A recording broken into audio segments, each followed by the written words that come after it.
Bueno, entonces hay que decidir bien acá qué figura es positiva y qué figura es negativa o vacía. Entonces, claramente, la zona rayada es la zona que nos interesa. ¿Qué hacemos entonces? Tomamos el rectángulo grande y le restamos las zonas vacías. Para eso, vamos a decir lo siguiente. El rectángulo grande es positivo y los demás son negativos. ¿Qué quiero decir con esto? Bueno, que la solución va a ser, a ver, lo primero es utilizar el teorema de Steiner de ejes paralelos. ¿Qué me dice el teorema de Steiner de ejes paralelos? Me dice lo siguiente. Me dice que voy a tomar el momento de inercia en el centroide, que es el que calculamos, IC, ¿ok? Momento de inercia en el centroide. En el caso del rectángulo, utilizamos la fórmula base por altura al cubo sobre 12. ¿Lo ven? Esta fórmula que utilizamos nos dio 833,33. Lo multiplicamos, perdón, lo sumamos con la distancia entre los ejes. Esa distancia es la distancia entre el eje rojo y el eje rojo horizontal y el eje horizontal acá del cuadrado, el que corresponde al cuadrado grande, ¿no? Ahí tenemos la distancia, ¿no? Bien, la distancia que es esta que está acá, 0,683. El área, que ya la habíamos calculado, es 10 por 10, 100. Y ahí lo tenemos, ¿no? ¿Cómo calculamos esto? ¿Cómo es el teorema de Steiner? Bueno, vamos a hacerlo, pues. El teorema de Steiner dice momento de inercia en el centroide. Como pueden verlo acá, vamos a acercarlo un poco. Momento de inercia en el centroide IC, que es este valor que tenemos acá, más la distancia entre los ejes, que es esta, elevado al cuadrado multiplicada por el área. Y en este caso, como es positiva, pues a la fórmula que está acá yo le digo, bueno, por 1 positivo. A las siguientes hacemos algo similar. Fíjate que este es el rectángulo que está por acá, el rectángulo pequeño que está en la esquina inferior. Bien, entonces a nivel de fórmula, ¿qué hicimos? Dijimos la base, que es 2, por la altura, que es 4 elevado al cubo, y esto dividido entre 12. Ahí tenemos momento de inercia en el centroide. La distancia entre los ejes. ¿Cuál es la distancia entre los ejes? La distancia entre este eje X y este eje X. Esta distancia que está acá, que básicamente, ¿quién va a ser? Va a ser la diferencia entre la distancia particular Y, que es 2, y la distancia, ¿ok?, del centroide de la figura compuesta en Y, que es 5,68. Y lo coloco, el valor que me dé lo coloco simplemente positivo, que es 3,68 en este caso. El área es 4 por 2, 8, y esa área es un área vacía, por tanto negativa. Hago mi cálculo. Digo entonces, bueno, momento de inercia en el centroide más la distancia entre los ejes al cuadrado por el área, pero como es negativa la multiplico por este menos 1 y ahí obtengo el valor. De forma similar hago con los demás. Fíjate, base por altura al cubo sobre 12, distancia entre los ejes, el área, y esta también es negativa, calculo los valores. Ahí tengo la fórmula y me da todo esto. El resultado final que se obtiene con la suma de todos estos valores, que básicamente va a ser una resta, al rectángulo grande le restamos todo lo demás, ¿okay?, da 468,53. Excelente. Bueno, ahora vamos entonces con el centroide con respecto al eje. Si nosotros miramos la fórmula, nos vamos a dar cuenta que para el eje Y la fórmula es muy parecida, solamente que ahora la base es la que está al cubo y la altura no. Ok, este es para el triángulo. Acá, para el rectángulo. Base al cubo por altura, entre 12. Es decir, fíjense que lo que cambia es el cubo, ahora el cubo está en la base para Y. Entonces son las mismas fórmulas que ya hemos utilizado, solamente que ahora, fíjense muy bien acá, en vez de estar al cubo el segundo, está al cubo el primero. ¿Ok? En este grande no se nota tanto porque tanto la base como la altura es 10, es decir, es un cuadrado en realidad.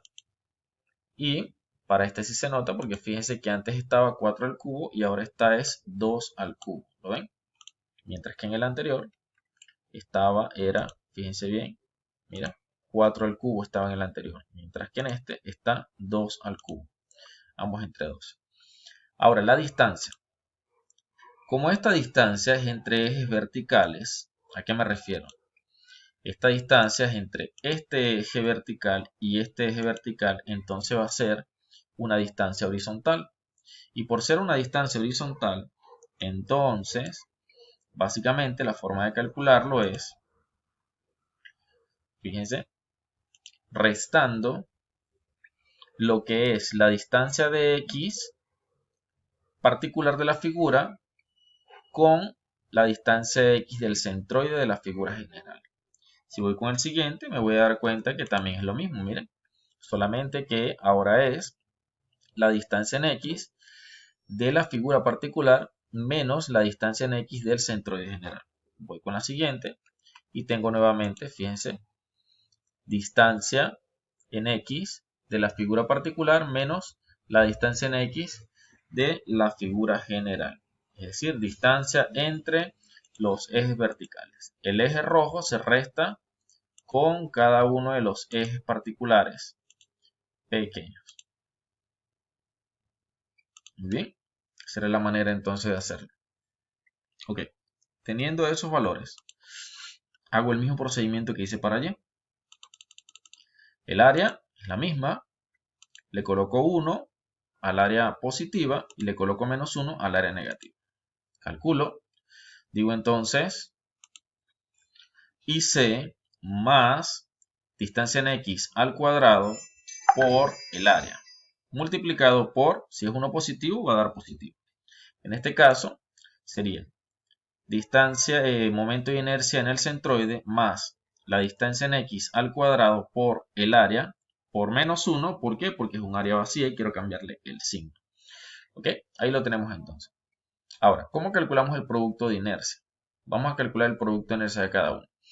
Primero tengo que fijar, si es una figura simétrica, como en el caso, como ya lo mencioné, si es una figura simétrica, como en el caso del rectángulo, círculo o semicírculo, el producto de inercia en el centroide va a ser 0. Fíjense como el producto de inercia en el centroide para figuras simétricas es 0. ¿Ok?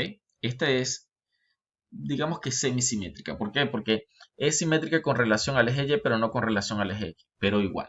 Si es simétrica con relación al menos de uno de los ejes, igual su producto de inercia es 0. Entonces allí tenemos, los productos de inercia nos dan 0. ¿Para quiénes? Para todos los rectángulos y los semicírculos. El único que no es 0 en el centroide es el triángulo. Entonces yo voy al triángulo.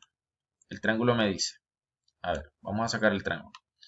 El triángulo me dice, producto de inercia en el centroide, menos, ok, menos, acá lo tenemos, vamos a escribirlo por acá, menos, este valor va a ser negativo, ajá, menos base al cuadrado por altura al cuadrado entre 72. Entonces revisamos acá. Tendríamos menos la base del triángulo, que es 3, al cuadrado por la altura, que es 4 al cuadrado entre 72. Y eso me va a dar negativo. Ok, acá lo tengo. Nos va a dar negativo. Menos 2 es el valor que nos da. Distancia en X. ¿Quién va a ser la distancia en X? Pues ya sabemos. Básicamente lo que vamos a hacer es restar. Vamos a restar la distancia en X particular. La distancia en X particular menos, como estamos trabajando con X, va a ser distancia entre los ejes. Vamos a llamarle distancia en X y distancia en Y, ¿no? Es decir, necesitamos ambas distancias. Necesitamos la distancia, tanto la distancia en X como la distancia en Y. Porque la fórmula me dice que debo multiplicar tanto la distancia en X como la distancia en Y. La distancia en X, pues, resto simplemente el X particular menos el X general para cada uno. Fíjense cómo acá están restados. De la primera figura, el X menos el X general. ¿Ok? Mucho cuidado con esto, ¿ok? Con relación al producto de inercia, sí hay que tener un cuidado con relación a algo, ¿ok? Ahora mi eje de referencia va a ser el centroide de la figura. Entonces, por ejemplo, si yo voy a medir una distancia X hacia atrás, por ejemplo, con el rectángulo pequeño, el que está a la izquierda, esa distancia debe ser negativa, ¿ok? Porque yo estoy midiendo hacia la izquierda y el que mido hacia la derecha debe ser positivo. Es por eso que acá ustedes ven que el rectángulo inferior izquierdo es negativo, porque es una distancia que estoy midiendo a la izquierda, ¿ok? Y el rectángulo pequeño inferior central, este que está acá, también me da negativo. Si ustedes se fijan, la distancia del centroide general es 4,54 y la distancia, ¿ok?, del rectángulo central es 4,5, ¿ves? Entonces, el centroide general de la figura está un poco más a la derecha y por eso la diferencia me da menos 0,04, ¿ok? Porque estoy midiendo hacia la izquierda. Y los que mido hacia la derecha, eso sí me va a dar positivo, que son los otros tres, como pueden ver. Y para Y ocurre lo mismo. Si lo mido hacia arriba va a ser positivo y si lo mido hacia abajo va a ser negativo. Fíjense que hacia arriba solamente el triángulo debe ser positivo y hacia abajo todas las medidas van a ser negativas. Y es por eso que acá el triángulo es positivo. Fíjense en DY, el triángulo es positivo y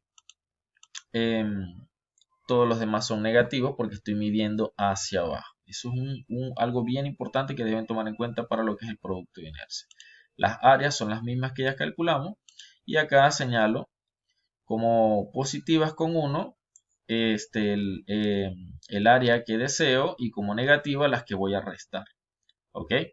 Entonces, ¿qué es importante de esto? Que si por lo menos el producto de inercia me da negativo, entonces yo debo cambiarle el signo a positivo. Y si el producto de inercia me da positivo, debo cambiar el signo a negativo. ¿Cómo hago esto? Bueno, básicamente lo que hago es que utilizo el teorema de Steiner. El teorema de Steiner, que me dice así. Me dice que es el producto de inercia en el centroide más la distancia X por la distancia Y por el área. ¿Ok? Y si es un área de interés para mí, un área, o sea, sólida, entonces queda con el signo que me dé. Pero si es un área vacía, entonces yo le cambio el signo. Si me da negativo, la cambio a positivo. Y si es positivo, lo cambio a negativo. ¿Ok? Acá entonces tengo el valor. Menos 39 me está dando. Ahora con esto voy al círculo de Moore. Ok. Acá tenemos que hacer unos cambios. Fíjense que IX 468.5 y Y es 431.7. Acá lo tengo. Y el producto de inercia es 39. Vamos a hacer acá el cambio. 39. Y acá 39. Allí lo tenemos. Ahora bien, acá tengo las fórmulas para calcular los diferentes aspectos del círculo de Moore. ¿Okay? Esto ya es algo más de geometría que de otra cosa, ¿no? Entonces vamos ahora a ver cómo calcular estos datos del círculo de Moore.